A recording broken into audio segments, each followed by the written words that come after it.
प्रातः स्मरणीय विश्ववंदनीय संतों के सम्राट सदगुरु कबीर साहिब जी के पावन चरण कमलों में त्रैवार बंदगी करते हुए मेरे मन मंदिर के आराध्य प्रातः स्मरणीय परम पूज्य गुरुदेव जी के पावन चरण कमलों में त्रैवार बंदगी करते हुए संतों के सम्राट सदगुरु कबीर साहिब जी का मौलिक ग्रंथ रत्न बीजक जिसका 11वां प्रकरण कबीर आश्रम देवरी से प्रसारित हो रहा है। हम सभी लोगों ने शुरुआत कहाँ से की थी? रामायणी से। और ये सारे प्रवचन 11 अध्याय हैं बीजक के, जिसमें लास्ट का अध्याय चल रहा है। सारे प्रवचन 2 चैनलों पर डले हैं। एक कबीर आश्रम देवरी और 2-2.5-3 महीना हो गए तब से डल रहा है इसमें सुमेधा साहिब शॉर्ट पर, है ना। तो आप उस पर भी सुन सकते हैं और इस पर भी अभी उपलब्ध कराए जा रहे हैं। तो आज सदगुरु कबीर साहिब जी की 34वीं साखी है। कितनी साखी? 34वीं। कल हमने 33वीं साखी पढ़ी, जिसमें सदगुरु कबीर साहिब जी ने क्या बताया है?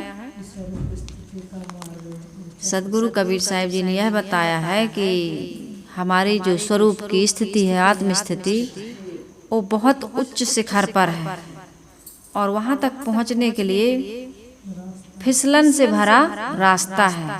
सदगुरु कबीर साहिब जी कहते हैं जहाँ पपीलका का पैर नहीं टिकता, चींटी भी नहीं चढ़ सकती, वहाँ संसार के लोग बैल पर सामान लाद करके पहुँचना चाहते हैं ना। वहाँ व्यापार करना चाहते हैं, तहाँ खलकन लादे बैल। तो इस पर बहुत सुंदर चर्चा कल हो चुकी है, इसे दोहराने की आवश्यकता नहीं है। आज सदगुरु कबीर साहिब जी की ये साखी है कि जो मोक्ष है, कल्याण है, या कई प्रकार के लोकों के बारे में जो चर्चा कथाओं में हम सुनते हैं, स्वर्ग है या सतलोक है, ब्रह्मलोक है, गोलोक है, अमरलोक है, पता नहीं कितने सारे लोकों की जो चर्चा की जाती है, या इस प्रकार से अनेक लोगों के भोग हैं, या इस प्रकार से वहाँ आनंद मिलता है। तो उस पर से सदगुरु कबीर साहिब जी बड़ी तीखी साखी कह रहे हैं ऐसे लोगों के लिए। साहिब कहते हैं, बिन देखे वह देश की, बिना देखे, उन्होंने देखा नहीं है, देखना अर्थात अनुभव भी नहीं किया है उस स्थिति का, केवल कल्पना मात्र है।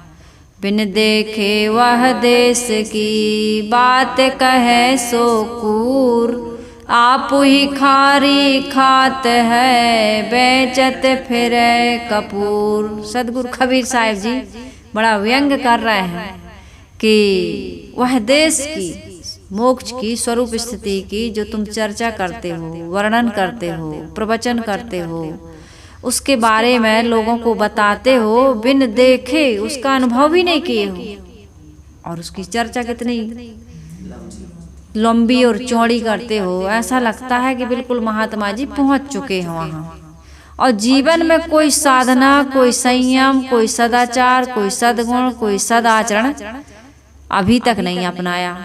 तो साहिब कहते हैं, बात कहे सो कूर, कूर अर्थात मूर्ख आदमी।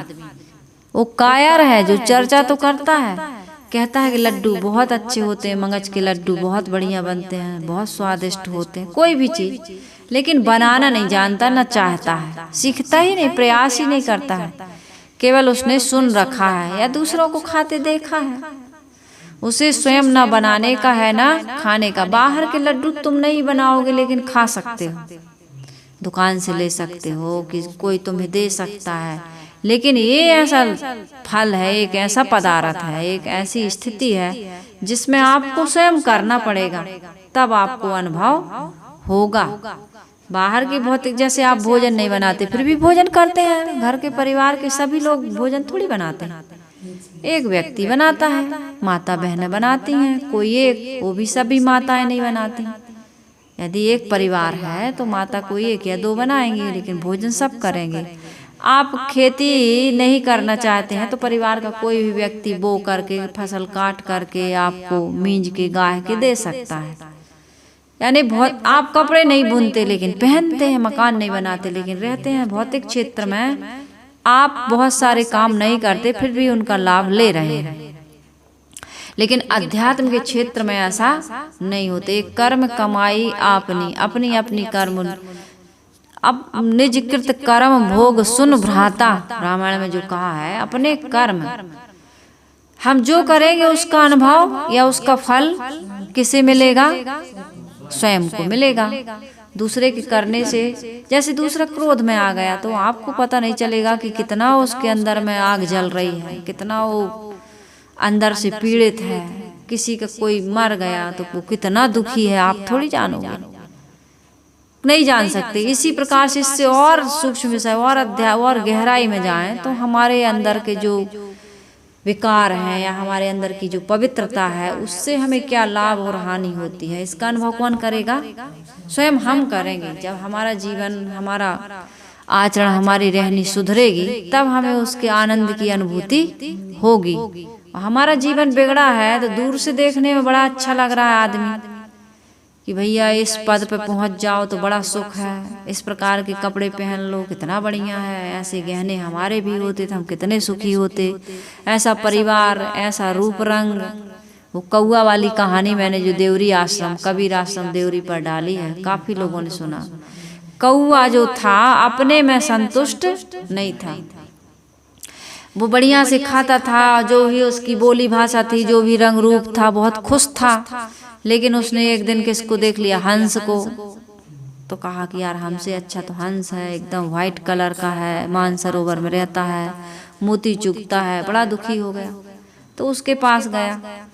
तो हंस ने कहा यार मैं भी सुखी था लेकिन तभी तक था जब तक मैंने तोता को नहीं देखा था। तोता के तो 2-3 कलर होते हैं, चोंच अलग होती है, पंख पूरे शरीर का रंग अलग, और फिर गले में इतनी सुंदर कंठी होती है लाल लाल, है ना।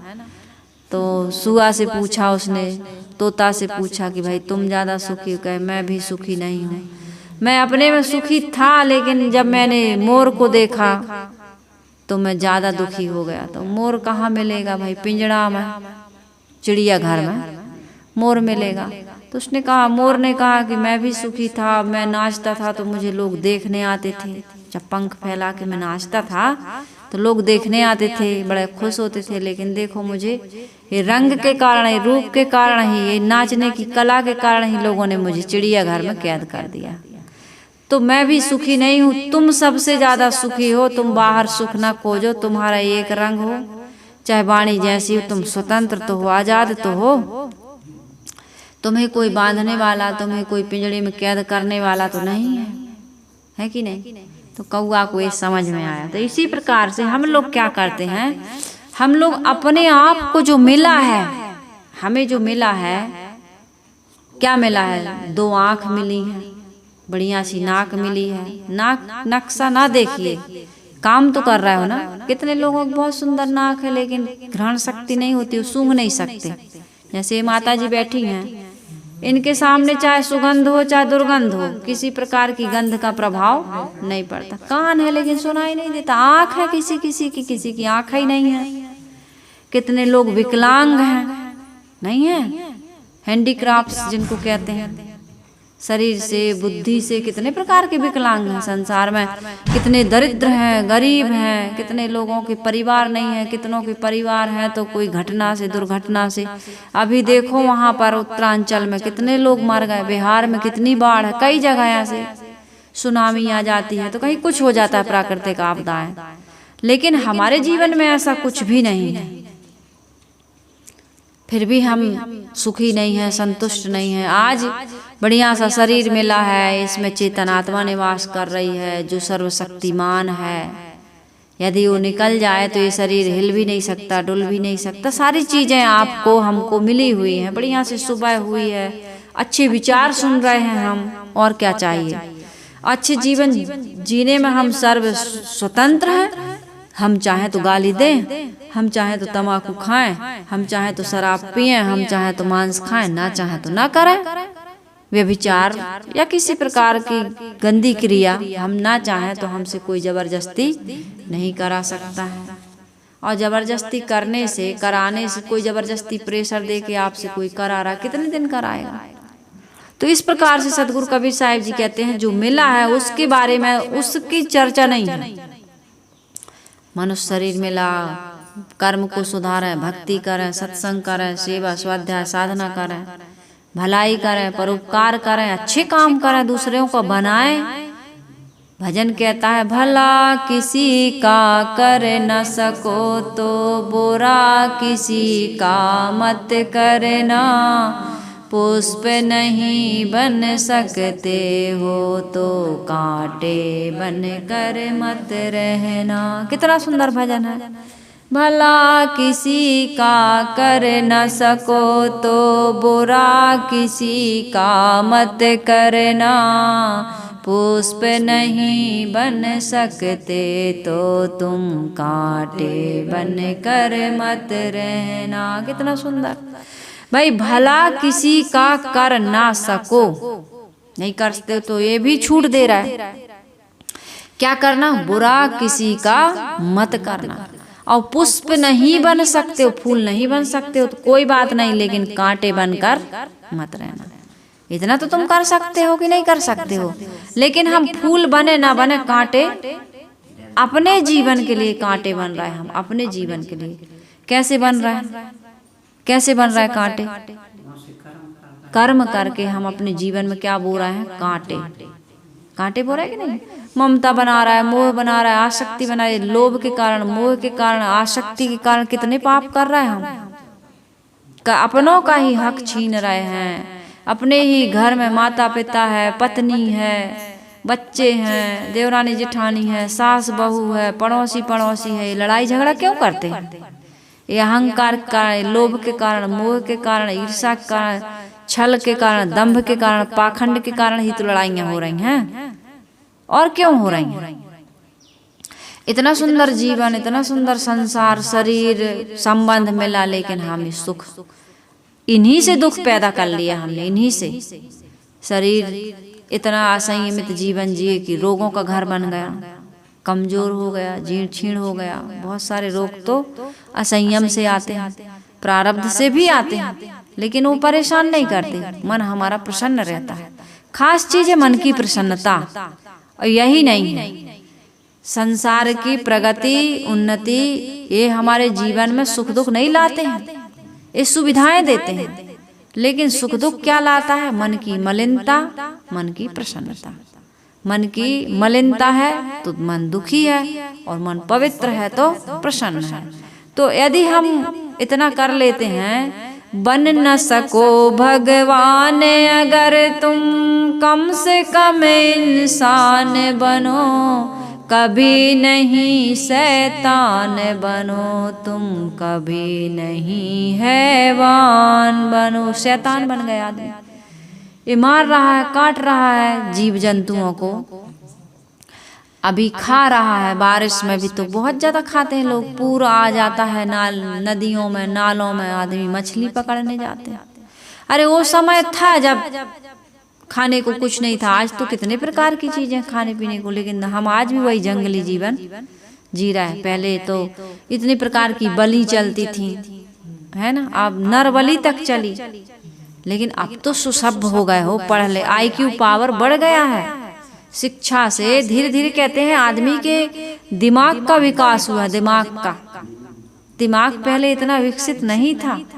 आज शिक्षा से और संस्कारों से हमको विकसित होना चाहिए।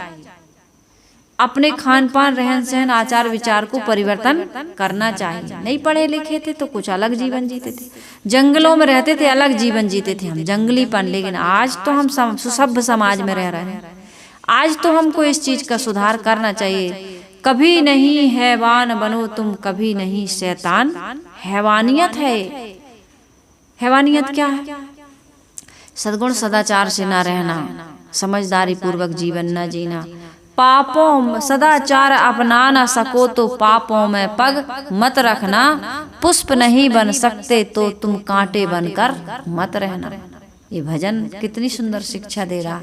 तो ये चीज ना करके हम लोग कर क्या रहे हैं?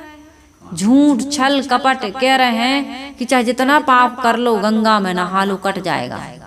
सदगुरु कबीर साहिब जी कहते हैं कि बिन देखे वह देश की बात कहे सो कूर किसने देखा, कि मुर्गा मारने के बाद, मछली खाने के बाद, व्यभिचार करने के बाद, भाई का धन हड़पने के बाद, माता पिता की सेवा ना करने के बाद जो पाप लगता है, जो तुम्हारा मन और कर्म गंदा होता है, जिसका प्रायश्चित जीवन में दुख के रूप में आता है, उस समय तुम गंगा नहाओगे तो पाप कट जाएंगे। उस समय तुम नर्मदा जी नहाने जाओगे तो पाप कट जाएंगे। तुम्हारा बेटा मर गया है तो लौट आएगा। तुम्हारी बहू तुम्हें गाली देती, भोजन नहीं देती, तुम्हारे शरीर में रोग लग गया, बाबा जी के यहाँ झड़वाए आओ, ताबीज फुकवाए आओ, बांध लो गले में, पैर में, हाथ में, बाह में, तुम्हारा रोग ठीक हो जाता है। भटकते हो कभी अस्पताल में तो कभी झाड़ फूंक में, कभी दुआ से तो कभी दवा से आप उसका इलाज करवाना चाहते हो, लेकिन आराम नहीं मिलता। एक इस शरीर में अनेक प्रकार के रोग, साहिब जी ने कहा, हमारे गुरुदेव जी ने, यह देह महादुख रूप सदा। ये देह कैसी है? दुख रूप, सदा इसमें कुछ न कुछ लगा रहता है। फिर भूख प्यास ठंडी गर्मी तो लगी ही है, अनुकूलता प्रतिकूलता संयोग वियोग हानि लाभ के द्वंद्व सता ही रहे हैं।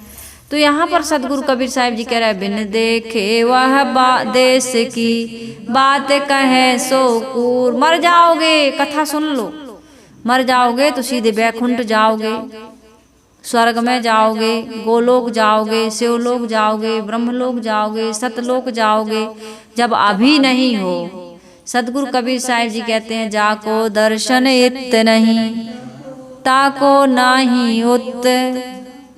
जाको दर्शन इत है, जाको दर्शन इत है ताको दर्शन उत, और जाको दर्शन इत नहीं ताको इत न उत। न इधर तुम्हारा शांति है, न सुकून है, न मन संतुष्ट है, न प्रसन्न है, न निर्मल है, तो वहां जाके क्या करोगे? वहां तो कोई बनिया नहीं है, वहां कोई हाट नहीं है, नया सा सत्संग मिलेगा, नया सी सदगुरु मिलेंगे, नए शरीर मिलेगा। यदि तुम स्वर्ग चले भी जाओ तो तुम्हारा जो फिक्स डिपॉजिट है ना, जो पैसा तुमने यानी कर्म तुमने करके जो इकट्ठे करके जो पुण्य कमाए हैं, वहां तुम्हारा खाता चालू हो गया, और जैसे ही वो खत्म हुआ फिर तुम पृथ्वी लोक पर पटक दिए जाओगे, फिर आओगे यहीं। तो इसलिए यहाँ बढ़िया से आप यदि प्रसन्न हैं, सुखी हैं, संतुष्ट हैं, तो तुम कहीं भी जाओ सुखी और संतुष्ट। जो व्यक्ति घर में सुखी है वो कहीं भी जाए सुखी ही रहता है, और जो घर में सुखी नहीं है और रिश्तेदार में चला गया, मान लो घर में पत्नी लड़ रही, बच्चे भी शिकायत कर रहे हैं, नशा में है, व्यसन में है, शराब पी करके आ जाते हैं, मांस खाते हैं, कुछ भी गलत काम करते हैं, लड़ाई झगड़ा, और तुम इतने सुंदर रिश्तेदार के यहाँ या मित्र के यहाँ या किसी के यहाँ चले गए, उसके घर की तो सुख शांति देख करके तुम जलते हो, सुखी नहीं हो वहां भी। क्यों? अरे यार हमारे घर में कितनी लड़ाई है, हमारे घर में इनके घर कितना अच्छा, देखो तो कितने सुखी हैं ये लोग। कंपेयर करते हो वहां, और वहां भी सुख से नहीं रह रहा है, वही याद आ रही, हमारे घर में कितना अभाव, हमारे घर में कितनी कमी, हमारे घर में कैसे लड़ते हैं। दुखी हो रहे हो ना उनके सुख को देख करके, सुखी नहीं हो रहे हो, दुखी हो रहा है। तो जो व्यक्ति आज सुखी नहीं है वो स्वर्ग में जाके, बैकुंठ में जाके कैसे सुखी हो? और फिर वो देश तो देखा नहीं आपने जिसकी तुम इतनी सारी लंबी चौड़ी चर्चा करते हो, दिखाई दे रहा हो? कबीर साहिब जी कहते आज वर्तमान में तुम सुखी हो सकते हो, तुम्हारे पास सारी संभावनाएं है कि नहीं? साधन धाम मोक्ष कर द्वारा, तुम इसी द्वार पर आ गए हो जहाँ साधना का ये धाम है और मोक्ष का दरवाजा है। लेकिन आज जीते जी तुमने ये काम नहीं किया, आज सुखी संतुष्ट प्रसन्न नहीं हुए, तो मरने के बाद की आशा करना, ये जो झांसा है जो पंडित लोग दे रहे हैं, पुरोहित लोग दे रहे हैं, पादरी लोग दे रहे हैं, या कोई भी धर्मगुरु जितने भी हैं, जो कह रहा है मरने के बाद मिलेगा, कथा सुन लो। अरे तुम्हारा व्यक्ति घर का कोई मर गया तो कहते हो प्रेत बन गया। जब तक गंगा जल ही नहीं करोगे, जब तक तुम कथा भागवत नहीं सुनाओगे उसको, अब धुंधकारी प्रेत बन गया था तो बन गया था, तुम्हारे बाप मातारी सब धुंधकारी हते का। बताओ, तुम जो कथा भागवत करवाते हो, कितने लोग बड़े बड़े आदमी हैं वो कथा करवाते हैं, हमारे घर का कोई मर गया कथा करवाए, तो तुम्हारे दादा बाबा तुम्हारी मम्मी पापा सब धुंधकारी थे क्या? वो प्रेत बन गए। ये सब बिजनेस है, व्यापार है, धंधा है पंडितों का कि भाई कथा करा लो, और कथा कराओगे तो कम से कम 2 लाख 2.5 लाख 3 लाख तो रुपया लग ही जाएंगे। तो पंडित जी को भी खूब मिलता है दक्षिणा, जितने में ठेका होता है वो अलग, और ऊपर की इनकम अलग।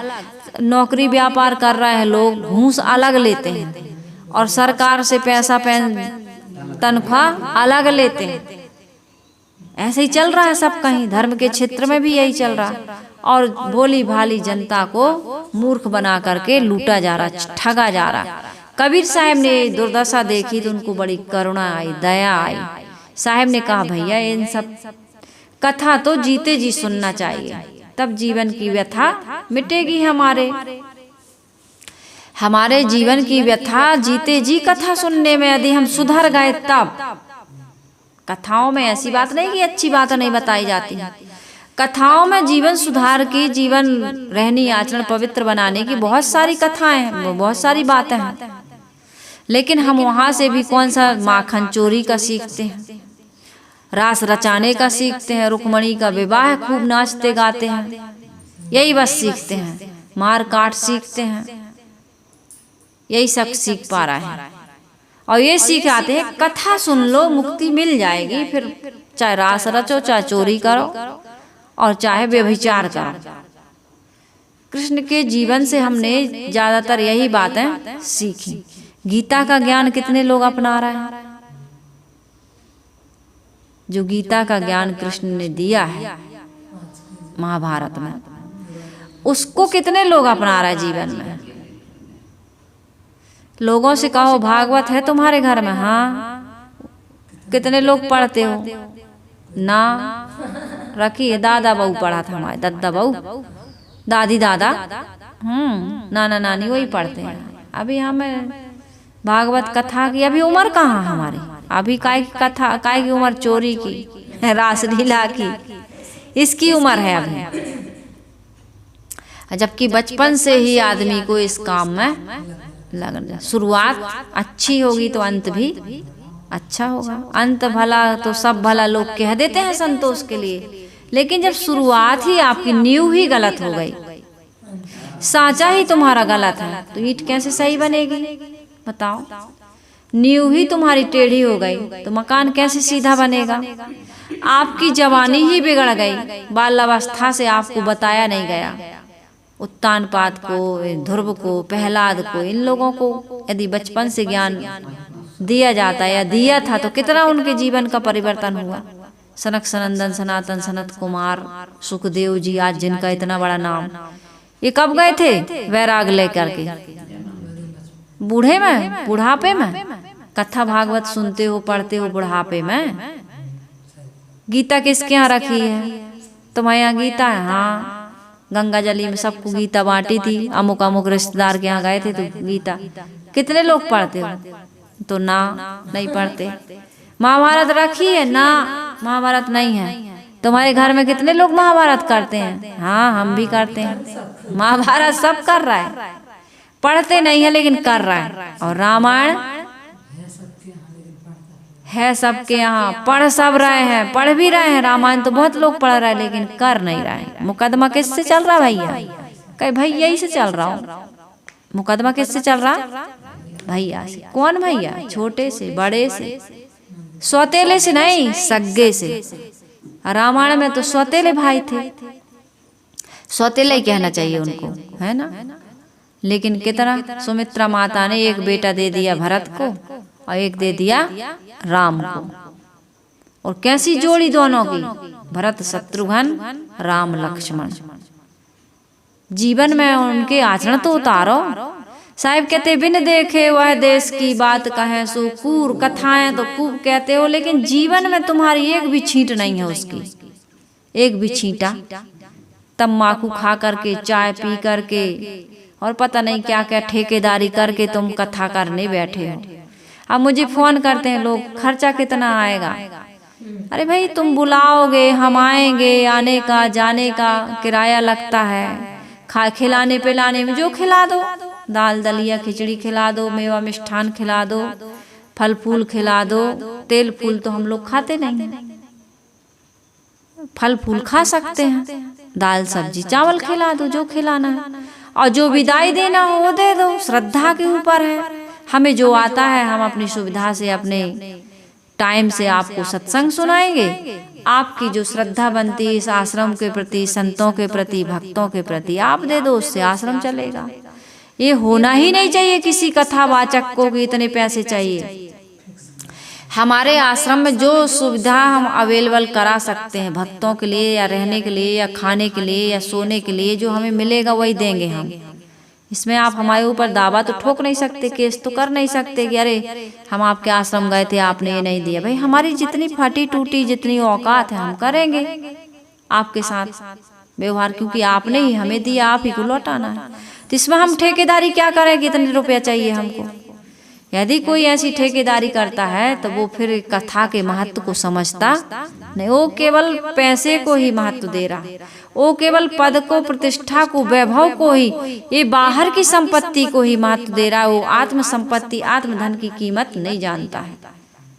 ये कोई सौदे का धंधाबाजी थोड़ी है। कथा प्रवचन भागवत सत्संग तो है ही नहीं।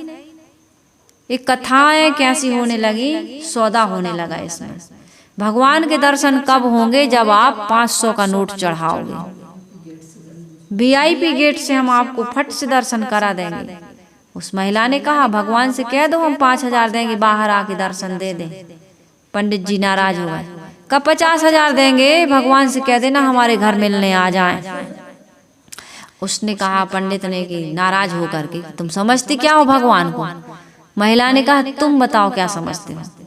जब 500 देंगे तब VIP रास्ते से तुम हमें दर्शन कराओगे। तुमने बिजनेस खोल रखा है, व्यापार खोल रखा है। तुम्हारे भगवान इसलिए बैठे हैं कि दूसरों के पापों को काट देंगे, इसलिए बैठे हैं। दुकानदारी कर रहा है भगवान। इतना लड्डू चढ़ाओ, इतना प्रसाद चढ़ाओ, इतनी पूजा चढ़ाओ, इतनी बार हमारी पेशी करो, तब हमारे भगवान तुम्हारा पाप काटेंगे। तो ये पाप काटते क्यों है? ये पाप को रोक दे, काटने की क्या जरूरत? जब भगवान सर्वशक्तिमान है, सर्वव्यापक है, सर्व करता धरता है, तो पाप को रोक दे। रोक नहीं सकता है, काट सकता। पेड़ को उगने से रोक नहीं सकता है, उसको जब बड़ा हो गया तब काटेगा, वो दवाई डालेगा या तो फिर आरे से कटवाएगा मशीन से। तो भगवान सदगुरु कबीर साहिब जी कह रहे हैं ऐसा नहीं है।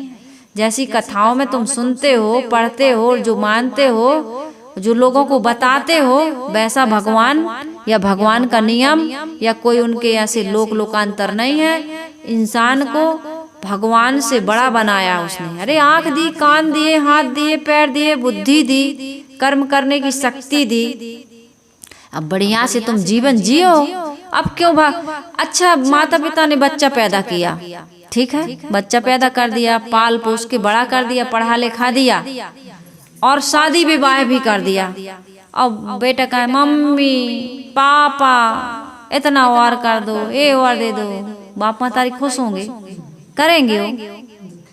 माता पिता भी कह देते हैं बेटा पढ़ा लिखा दिया, बड़ा कर दिया, पाल पोस के शादी विवाह सब कर दिया, ये संपत्ति भी दे दी तुम्हें, अब कमाओ और खाओ, हमारी जान न खाओ, वो हमें खिलाओ।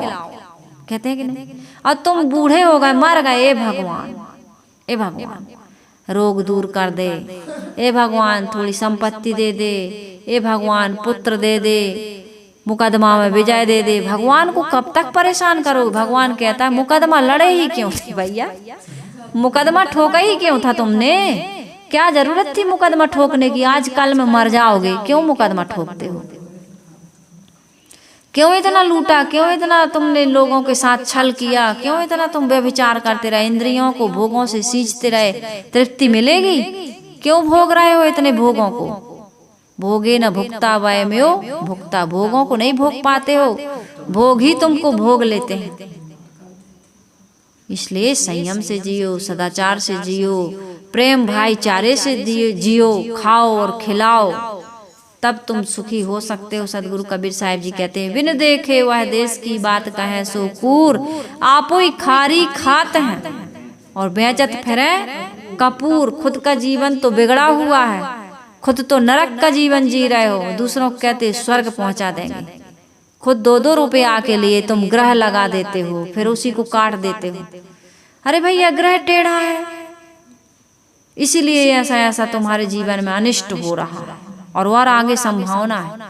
महाराज जी क्या करें बताओ? कुछ नहीं, पूजा लगेगी, कट जाएगा, ग्रह सीधा हो जाएगा। ग्रह तुम्हारे लगाने से लगेगा और तुम्हारे काटने से कट जाएगा।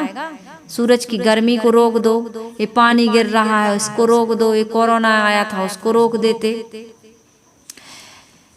ओ प्रेमानंद जी महाराज जी को दोनों किडनी फेल हैं, उनकी किडनी ठीक कर दो, डायलिसिस से चल रहे हो। वो तो प्रेमानंद जी खुद कहते हैं ऐसा कुछ भी नहीं होता है, भक्ति करो। तुम भगवान की भक्ति नहीं सकाम भाव से करते। कभी कहते हे भगवान पुत्र दे दे, हे भगवान धन दे दे, हे भगवान ये दे दे वो दे दे। तुम भगवान के यहाँ जाते हो, भगवान के लिए नहीं जाते हो। वो कहते हैं मैं कभी नहीं कहता हूँ कि मेरी किडनी ठीक हो जाए। अरे जो फेल हो गई हैं, ठीक होना होता तो फेल ही क्यों होती?